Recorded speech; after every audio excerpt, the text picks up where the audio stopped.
apprendre la technique du trail running, il faut être en montagne et faire des trucs très différents. Il faut marcher, il faut courir, il faut grimper, il faut être dans les forêts, dans la neige. Puis c'est s'adapter et passer des heures à la montagne pour habituer ton corps à ces milieux-là.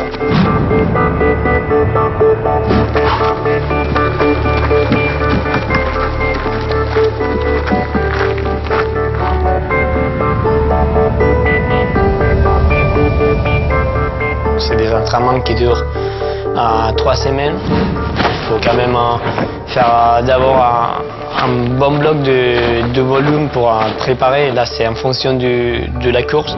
Si c'est une course en ultra-trail, tu vas faire des séances de 5-6 heures. Si c'est une course skyrunning, tu vas faire des séances de 1h30, 2 heures de course. La deuxième semaine, tu fais plutôt de l'intensité pour monter les rythmes.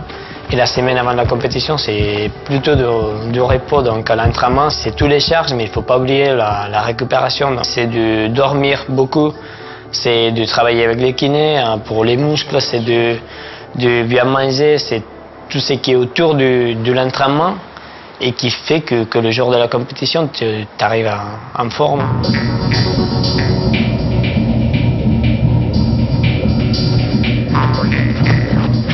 C'est important de s'entraîner en altitude. Ton corps il est adapté à travailler avec moins d'oxygène, alors quand tu descends faire des compétitions plus basses avec plus d'oxygène, tu peux aller plus vite. Dans les montées, on va essayer toujours de courir dans la bande de pied et puis faire de petits pas pour dépenser le moins. Puis quand c'est très raide, il faut marcher. On va essayer de pousser avec les bras, les jambes. On pense que les jambes c'est des bâtons et puis avec les bras, on pousse les jambes pour transférer les forces des bras aux jambes. Dans les plats, après c'est la technique de course en athlétisme, c'est essayer toujours d'être sur l'avant du pied pour ne pas perdre le temps d'impulser et puis essayer de faire des longs pas, puis essayer de dérouler le maximum.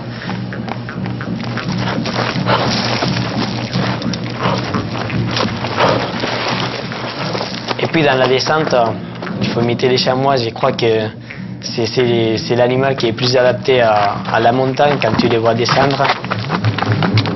Vu ces techniques, ils se mettent plutôt sur les jambes derrière, ils essayent de glisser dans la neige, dans les rochers. Et là c'est pareil, on va essayer de se mettre avec les talons, essayer de glisser dans la neige ou dans les rochers. J'ai entre 88 et 92 en BE2 max. Et puis en fréquence maxime, je suis à 205 pulsations minute. Et en pulsation repos, le matin, j'enlève à 34-35 pulsations. Et après, j'essaye en compétition, dans une course d'une heure et demie jusqu'à 3 heures, j'ai pu être en moyenne à 190 pulsations. On a développé un protocole qui c'est en pente et en vitesse. On augmente tous les 3 minutes la pente et la vitesse et on peut arriver à courir à 20 km/h en pente de 16-17%. Bon, le secret, c'est comme tout, c'est sortir tous les jours et s'entraîner, puis si tu t'entraînes, tout est possible.